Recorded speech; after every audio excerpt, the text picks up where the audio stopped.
Hello students, NCERT physics class 12th में आप सभी का स्वागत है। आज का हमारा क्वेश्चन है श्रेणी अनुनादी परिपथ क्या है, इसकी विशेषताएं एवं उपयोग लिखिए। तो सबसे पहले तो मैं आपको ये बताना चाहता हूँ कि अनुनादी परिपथ क्या होते हैं। देखिए, अनुनादी परिपथ ऐसे परिपथ होते हैं जिसमें अनुनाद पाया जाता है। अनुनाद मतलब अनुनादी आवृत्ति फ्रिक्वेंसी पाई जाती है। तो इसके पहले हमने एक परिपथ पढ़ा है जिसका नाम है एलसी परिपथ, और एलसी परिपथ में हमने अनुनादी आवृत्ति निकाली थी जिसका मान आया था F बराबर 1/2 पाई अंडर रूट LC। तो इसलिए हम एलसी परिपथ को अनुनादी परिपथ भी कहते हैं। लेकिन अगर L और C इस तरीके से जुड़े हों कि पहले यदि हमने प्रेरण कुंडली जोड़ दी और उसके बाद हमने संधारित्र को जोड़ दिया, सी धारिता के संधारित्र को, तो इसे बोलते हैं श्रेणी क्रम। लेकिन अब इसके साथ यदि हमने प्रतिरोध जोड़ के इसका संबंध हमने अगर प्रत्यावर्ती वोल्टेज से कर दिया, ये देखिए, ये हमने इसका संबंध प्रत्यावर्ती वोल्टेज AC से कर दिया, तो ये बन गया श्रेणी अनुनादी परिपथ। अनुनादी परिपथ तो ये पहले से है क्योंकि इसमें L है और C है, तो इसमें अनुनाद तो होगा, तो ये अनुनादी परिपथ तो पहले से है। लेकिन इसे श्रेणी क्रम में जोड़ दिया, इसलिए ये बन गया श्रेणी अनुनादी परिपथ। ठीक है। इसके बाद एक और प्रकार का होता है। उसमें होता क्या है कि जो L होता है प्रेरण कुंडली, और जो धारिता होती है वो श्रेणी क्रम में ना होकर समांतर क्रम में होते हैं। देखिए, ऊपर प्रेरण कुंडली L है, नीचे संधारित्र इस बार चला गया, तो प्रेरण कुंडली L और संधारित्र C एक दूसरे के समांतर हो गए। तो इस बार यहाँ पे हम रेजिस्टेंस जोड़ देंगे और यहाँ पे ये रेजिस्टेंस तो चलेगा ही, तो रेजिस्टेंस हमने यहाँ पे जोड़ दिया R। इसके लिए हमें अलग से रेजिस्टेंस जोड़ना पड़ा R। यहाँ पे श्रेणी क्रम में थे इसलिए हमने टोटल रेजिस्टेंस जोड़ दिया था R। लेकिन यहाँ पे L अलग है और C अलग है, इसलिए दोनों का रेजिस्टेंस हमने अलग अलग कर दिया। इसके लिए हमने अलग से जोड़ दिया R और इसके लिए अलग से, और फिर इस तरीके से दोनों का कंबाइनेशन करके एक पॉइंट मिला दिया। यहाँ पर भी दोनों को कंबाइनेशन करके एक पॉइंट मिला के, और इसका संबंध हम किससे कर देंगे? प्रत्यावर्ती वोल्टेज से। ये देखिए, ये हमने कर दिया प्रत्यावर्ती वोल्टेज से। तो यहाँ पे ये एक प्रकार का अनुनादी परिपथ है। अनुनादी परिपथ तो है क्योंकि ये L भी है इसमें और C भी है, तो इसमें अनुनादी आवृत्ति मिलेगी, वो जो कि ये मिलेगी, अनुनादी आवृत्ति तो मिलेगी। लेकिन यहाँ पे प्रेरकत्व L और संधारित्र C समांतर क्रम में है, इसलिए इसका नाम हो गया समांतर अनुनादी परिपथ। समांतर अनुनादी परिपथ। तो अब हमें पता चल गया कि अनुनादी परिपथ बेसिकली दो प्रकार के होते हैं। पहला होता है श्रेणी अनुनादी परिपथ और दूसरा होता है समांतर अनुनादी परिपथ। तो ये दो प्रकार के परिपथ हैं। इसलिए पहले हम करेंगे श्रेणी अनुनादी परिपथ का व्यंजक और इसकी परिभाषा कि क्या आखिर ये क्या कहलाता है। उसके बाद हम करेंगे समांतर अनुनादी परिपथ। तो क्वेश्चन एक बार आप देख लेते हैं। क्वेश्चन हमसे पूछा जाएगा कि श्रेणी अनुनादी परिपथ क्या है, इसकी विशेषताएं एवं उपयोग लिखिए। तो सबसे पहले हम श्रेणी अनुनादी परिपथ बना लेते हैं। ये देखिए, ये श्रेणी अनुनादी परिपथ है। इसमें प्रेरण कुंडली L और संधारित्र C श्रेणी क्रम में जुड़े हुए हैं और इसका संबंध प्रत्यावर्ती वोल्टेज AC से किया गया है, और इसमें धारा जो है ये ऊपर से हमेशा नीचे की ओर रहेगी। ये देखिए, तो धारा की डायरेक्शन इस तरीके से बन जाएगी। तो श्रेणी अनुनादी परिपथ। अब क्वेश्चन में चूंकि हमसे परिभाषा पूछी गई है कि श्रेणी अनुनादी परिपथ क्या है, तो उसके लिए आपको परिभाषा लिखनी होगी। तो लिखना है जिस परिपथ में प्रेरण कुंडली L और संधारित्र C को श्रेणी क्रम में जोड़ा गया हो और फिर इनका संबंध प्रत्यावर्ती वोल्टेज से किया गया हो, तो उसे श्रेणी अनुनादी परिपथ कहते हैं। क्या कहते हैं? श्रेणी अनुनादी परिपथ। एक बार फिर से देख लीजिए। जिस परिपथ में प्रेरण कुंडली L और संधारित्र C को श्रेणी क्रम में जोड़कर इनका संबंध प्रत्यावर्ती वोल्टेज से किया गया हो। मुख्य रूप से L और C ही यहाँ पे है, R का कोई जिक्र नहीं करना है क्योंकि अनुनादी परिपथ में L और C मुख्य होते हैं। तो क्या लिखना है परिभाषा बताइए। जिस परिपथ में प्रेरण कुंडली L संधारित्र C को श्रेणी क्रम में जोड़कर उनका संबंध प्रत्यावर्ती वोल्टेज से किया गया हो उसे श्रेणी अनुनादी परिपथ कहते हैं। क्या कहते हैं? श्रेणी अनुनादी परिपथ। जिस परिपथ में प्रेरण कुंडली L और संधारित्र C को श्रेणी क्रम में जोड़कर प्रेरण कुंडली L और संधारित्र C को श्रेणी क्रम में जोड़कर इनका संबंध प्रत्यावर्ती वोल्टेज से किया गया हो उस परिपथ को श्रेणी अनुनादी परिपथ कहते हैं। तो आइए यही डेफिनेशन हम यहाँ पे नीचे की लाइन में लिख लेते हैं। तो उसी तरीके की भाषा लिख देनी है। जिस परिपथ में प्रेरण कुंडली L तथा संधारित्र C को श्रेणी क्रम में जोड़कर इनका संबंध प्रत्यावर्ती वोल्टेज से किया गया हो उसे श्रेणी अनुनादी परिपथ कहते हैं। तो इतना तो आप पे बन जाएगा। अब इसके बाद क्या करना है आइए देखते हैं। अब अगर चित्र को आप ध्यान से देखो तो चित्र में LCR परिपथ आपको दिख रहा होगा। भले ही हम श्रेणी अनुनादी परिपथ पढ़ रहे हैं लेकिन हम LCR परिपथ भी पढ़ चुके हैं। अब LCR परिपथ का यहाँ पे हमें थोड़ा सा इस्तेमाल करना होगा क्योंकि ये है तो श्रेणी अनुनादी परिपथ लेकिन इसके साथ में प्रतिरोध जुड़ा होने के कारण ये LCR परिपथ भी है। तो LCR परिपथ की कुछ चीज़ें हम यहाँ पे लिखेंगे। तो कौन कौन सी चीज़ें हैं आइए देखते हैं। सबसे पहले तो हम हेडिंग लगाएंगे LCR परिपथ में। LC बीच बीच में ये डैश लगाते जाना है। LCR परिपथ में। अब इसके बाद LCR परिपथ में यदि आपको याद हो तो प्रतिबाधा होती है Z बराबर √ R² plus L omega minus 1/C ओमेगा²। ये देखिए ये होती है प्रतिबाधा। और अगर आपको याद नहीं है तो आप याद कर लीजिए क्योंकि हमें डायरेक्ट रखना होता है श्रेणी अनुनादी परिपथ में। अब इसको हम LCR को सॉल्व नहीं करेंगे, डायरेक्ट सीधा प्रतिबाधा लिख देंगे और जब LCR परिपथ अकेला करेंगे तब उसमें सॉल्व करेंगे, इसमें नहीं करेंगे। इसमें हम प्रतिबाधा, कलांतर और शिखर मान तीनों निकालेंगे LCR का और उसके बाद फिर हम अनुनाद की स्थिति का कंपैरिजन करके देखेंगे कि यहाँ पे प्रतिबाधा कितनी होगी, कलांतर कितना होगा और शिखर मान कितना होगा। तो चलिए मैंने पहले से ही बता दिया है सब कुछ, लेकिन फिर से देखते हैं। LCR परिपथ में Z तो हमने निकाल लिया है, अब हम निकालेंगे धारा का शिखर मान। तो LCR परिपथ में ही धारा का शिखर मान कितना था आपको याद होगा। धारा का शिखर मान, तो धारा के शिखर मान के लिए मैंने आपको फॉर्मूला बताया था I0 बराबर होता है V0/Z। ये देखिए V0/Z। तो अब V0 कितना है, V0 ज्यों का त्यों और Z का हम यहाँ पे मान रख देंगे। तो V0/Z का मान पूरा ऊपर से देख के रख सकते हैं R² plus L omega minus 1/C omega का वर्ग। तो इस तरीके से हमने रख दिया। तो ये आ गया धारा का शिखर मान। तो हमने प्रतिबाधा निकाल ली है, हमने धारा का शिखर मान निकाल लिया है। अब कलांतर कितना होता है वो भी हम यहाँ पे लिखेंगे। तो LCR परिपथ में कलांतर देख लेते हैं कि कितना होता है।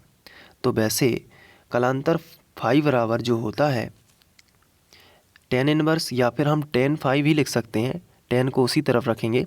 तो इसके लिए जो मान है वो होता है L ओमेगा माइनस 1/C ओमेगा/R। ये होता है tan फाई बराबर।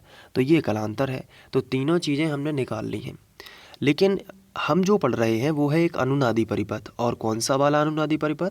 श्रेणी अनुनादी परिपथ। तो फिर ऐसी स्थिति में हमें अनुनाद की कंडीशन लगानी पड़ेगी। तो हम लिखेंगे अनुनाद की स्थिति में। तो हमने हेडिंग लगाई अनुनाद की स्थिति में। और अनुनाद की स्थिति में होता क्या है, तो बिल्कुल सिंपल है। अनुनाद की स्थिति में XL बराबर यानी कि प्रेरकत्व प्रतिघात धारतीय प्रतिघात के बराबर होता है। ये शर्त होती है, मुख्य शर्त। इसी से हम फ्रीक्वेंसी निकाल लेते हैं, जो कि हमने LCR परिपथ में निकाली थी। तो ये होता है अनुनाद की स्थिति में। अब XL का मान कितना होता है, तो आंसर है L ओमेगा। और XC का मान कितना होता है, 1/C ओमेगा। तो ये दोनों मान हमने रख दिए।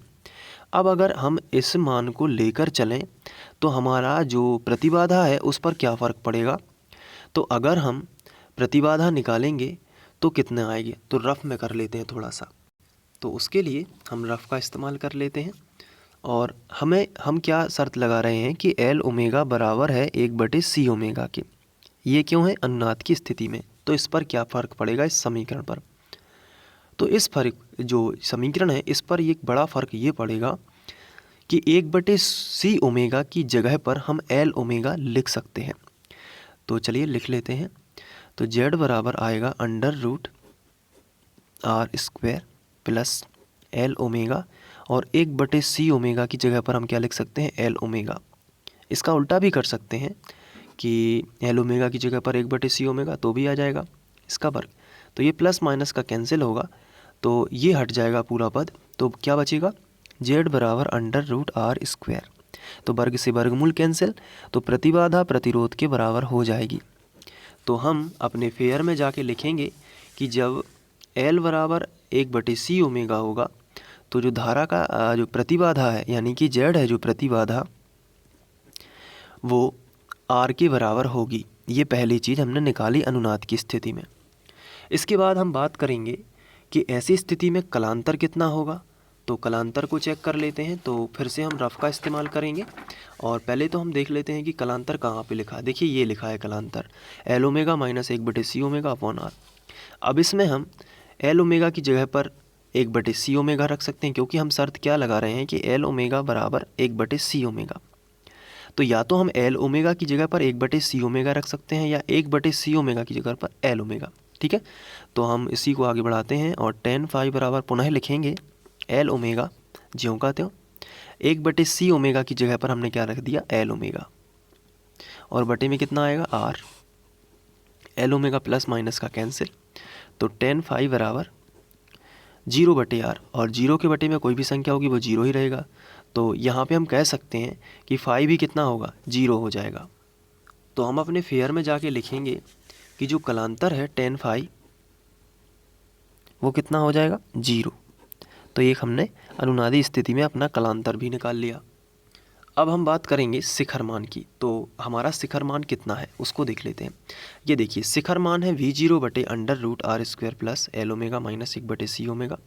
लेकिन जैसा कि आप जानते हैं कि शिखर मान जो है अनुनाद की स्थिति में, यदि हम इसको रफ में करें तो यहाँ पे हम देख लेते हैं कि अनुनाद की स्थिति क्या है, L ओमेगा के बराबर होगा 1/C ओमेगा। तो यहाँ पे हम इस तरीके से कर सकते हैं। तो I0 बराबर V0 और वैसे हम पहले भी Z निकाल चुके हैं कि ये Z बराबर R होता है। तो नीचे ये जो Z लिखा है इसकी जगह पर हम क्या लिख सकते हैं, R, क्योंकि ये सब कैंसिल हो जाएगा। क्योंकि इसकी जगह पर L ओमेगा रखेंगे तो ये प्लस माइनस का कैंसिल, R वर्ग अंडर रूट वर्ग से वर्गमूल, तो R बाहर आ जाएगा, है ना, अनुनाद की स्थिति में। तो शिखर मान होगा V0/R। तो फेयर में जाके हम लिखेंगे यहाँ पे, जहाँ पे हम लिख रहे हैं कि जो शिखर मान है I0 वो आ जाएगा V0/R। तो ये होता है श्रेणी अनुनादी परिपथ में धारा जो है शिखर मान, प्रतिबाधा और कलांतर इस तरीके से चेंज हो जाते हैं। तो अब इसकी विशेषता यही होगी कि श्रेणी अनुनादी परिपथ में जो प्रतिबाधा होती है वो प्रतिरोध के बराबर होती है, और जो कलांतर होता है वो शून्य होता है। ये विशेषताएं हो जाएंगी इसकी। और शिखर मान कितना होता है, V0/R होता है। और प्रतिबाधा का मान बिल्कुल कम से कम हो गया है, तो इसे हम न्यूनतम भी कहते हैं। क्या कहते हैं, न्यूनतम, इस तरीके से। और जब ये न्यूनतम होगा तो R जब न्यूनतम होगा यानी बटे वाली संख्या कम होगी तो ये वाला मान ज़्यादा हो जाएगा। तो इसे बोलेंगे धारा का शिखर मान, और ये हो जाएगा अधिकतम। तो आप अतः करके ये भी लिख सकते हैं कि अतः अनुनाद की स्थिति में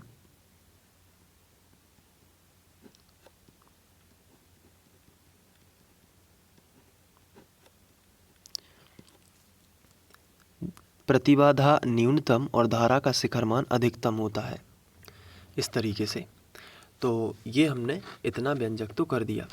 इसके आगे हम अनुनादी आवृत्ति निकालेंगे। भले ही हमने एलसीआर परिपथ में निकाली है, लेकिन श्रेणी अनुनादी परिपथ में हमें अनुनादी आवृत्ति भी निकालना चाहिए। तो आइए स्टार्ट करते हैं। तो हमने हेडिंग लगा दी अनुनादी आवृत्ति, और अनुनादी आवृत्ति ज्ञात करने के लिए हम प्रेरकत्व प्रतिघात को धारतीय प्रतिघात के बराबर कर लेते हैं। अब जैसा कि आप जानते हैं कि एक्स एल का मान होता है एल ओमेगा, और एक्स सी का मान होता है 1/c ओमेगा, है ना। अब इस बार हम ओमेगा को एक तरफ करेंगे और एल को नीचे ले आएंगे। तो ये ओमेगा उस तरफ चला जाएगा तो हो जाएगा ओमेगा स्क्वायर, और एल नीचे आ जाएगा तो होगा 1/LC। ठीक है। अब यहाँ पे जो वर्ग है इसको इस तरफ ले आएंगे तो हो जाएगा वर्गमूल। तो ओमेगा बराबर होगा √1/LC। अब इसको सॉल्व करेंगे तो ओमेगा बराबर 1 का वर्गमूल 1 ही होता है बटे √LC, क्योंकि LC का तो वर्गमूल निकलेगा नहीं, तो इसको हम अंडर रूट के अंदर ही रखेंगे। अब ओमेगा का मान कितना होता है, मैंने आपको LCR परिपथ में बताया था कि कैसे आया। ओमेगा का मान होता है 2πf, बराबर आएगा 1/√LC। तो f का मान हम यहाँ से निकाल सकते हैं। तो 2π बटे में चला जाएगा तो आएगा f बराबर 1/, ये गुणा वाली चीज़ यहाँ पे बटे में आ जाएगी, और √LC। तो ये आ जाएगा फ्रीक्वेंसी यानी आवृत्ति का व्यंजक। ये पूरा का पूरा वही है जो LCR परिपथ में किया था, तो यहाँ पे भी आप करेंगे। अब इसके बाद हम इसके जो विशेषताएं हैं और उपयोग हैं मैं आपको बता देता हूँ। सबसे पहली और महत्वपूर्ण विशेषता तो यही होती है कि इसमें प्रेरकत्व प्रतिघात और धारतीय प्रतिघात आपस में बराबर होते हैं, क्योंकि उसी आधार पर हम अनुनाद बोलते हैं और उसी आधार पर हमें आवृत्ति मिलती है। तो पहली विशेषता तो यही होगी। तो पहला पॉइंट हम इसी को लिखेंगे। इस परिपथ में प्रेरकत्व प्रतिघात एवं धारतीय प्रतिघात बराबर होते हैं। अब हम दूसरा पॉइंट लिखेंगे। अब दूसरा पॉइंट क्या लिखना है? दूसरा पॉइंट वही लिखना है जो हमने यहाँ पे किया हुआ है। तो जैसे कि आप सभी जानते हैं कि हमने ये व्यंजक किया है, तो इसमें क्या हो रहा था, अनुनाद की स्थिति में प्रतिबाधा न्यूनतम और धारा का शिखर मान अधिकतम होता है। तो ये हम यहाँ पे लिखेंगे। तो इसमें लिखा था कि अनुनाद की स्थिति में प्रतिबाधा न्यूनतम और धारा का जो शिखर मान होता है वो अधिकतम होता है, और ये मैंने अभी अभी समझाया है आपको, तो इसमें कोई दिक्कत नहीं होगी। तो ये हम विशेषता नंबर 2 बना लेते हैं। तो यहाँ पे हम दूसरी विशेषता इसे शामिल कर लेंगे। तो वही लिखा है, इसमें प्रतिबाधा न्यूनतम और धारा का शिखर मान अधिकतम होता है। इसके बाद इस परिपथ की सबसे महत्वपूर्ण विशेषता ये है कि इसमें जो शक्ति गुणांक होता है cos फाई वो 1 होता है। तो इसे हम विशेषता में लिख सकते हैं। और चौथा पॉइंट ये है कि इसमें जो AC वोल्टेज होता है और AC धारा दोनों समान कला में, यानी कि AC वोल्टेज, AC विभव या वोल्टेज भी हम लिख सकते हैं, या AC धारा वो कैसी होती है, समान कला में। तो ये 2 पॉइंट आपको एक्स्ट्रा में लिखने हैं जो कि इस व्यंजक में नहीं है, लेकिन फिर भी आपको ध्यान रखना है कि cos फाई 1 होता है इसमें शक्ति गुणांक, और AC विभव और AC धारा कैसे होते हैं, समान कला में। तो इस तरीके से आप 4 विशेषताएं लिख सकते हैं, और इसका उपयोग भी आपको मैं यहाँ पे बता देता हूँ। तो इसके 2 उपयोग हैं। पहला है ग्राही परिपथ में और दूसरा है आवाज़ उत्पन्न करने में। ग्राही परिपथ का मतलब होता है कि ऐसा परिपथ जिसमें कहीं से धारा आ रही है और वो परिपथ ग्रहण कर रहा है, तो हम ग्राही परिपथ के तौर पर इसका इस्तेमाल कर सकते हैं, क्योंकि इसमें महत्वपूर्ण बात है कि AC विभव और AC धारा दोनों समान कला में होंगे। तो जैसे धारा बहेगी उसी हिसाब से विभव रहेगा। और दूसरा आवाज़ उत्पन्न करने में, जो आवाज़ उत्पन्न करने का मतलब ये होता है कि जैसे कोई रिंग होती है जो लगातार बजती रहती है, तो जहाँ हमें रिंग बजानी है या कुछ भी करना है, इस तरीके से जैसे स्कूल में जो घंटी लगी रहती है या किसी भी तरीके की वाइब्रेशन या हमें रिंग बनाना जिसमें दोलन हो, तो उसमें हम LC परिपथ का इस्तेमाल कर सकते हैं। फ़िलहाल ये आपके सिलेबस में इतना है नहीं, लेकिन फिर भी आपको ये उपयोग इतने 2 याद रखने हैं, ग्राही परिपथ में और आवाज़ उत्पन्न करने में। ठीक है। तो ये इस तरीके से विशेषताएं और उपयोग आप ध्यान रख सकते हैं और पूरा श्रेणी अनुनादी जो परिपथ है वो आप अच्छे से दोहरा लीजिए। इसके बाद हम लोग समांतर अनुनादी परिपथ करेंगे और इस तरीके से दोनों अनुनादी परिपथ समाप्त हो जाएंगे। तो मिलते हैं नेक्स्ट वीडियो में। Thank you.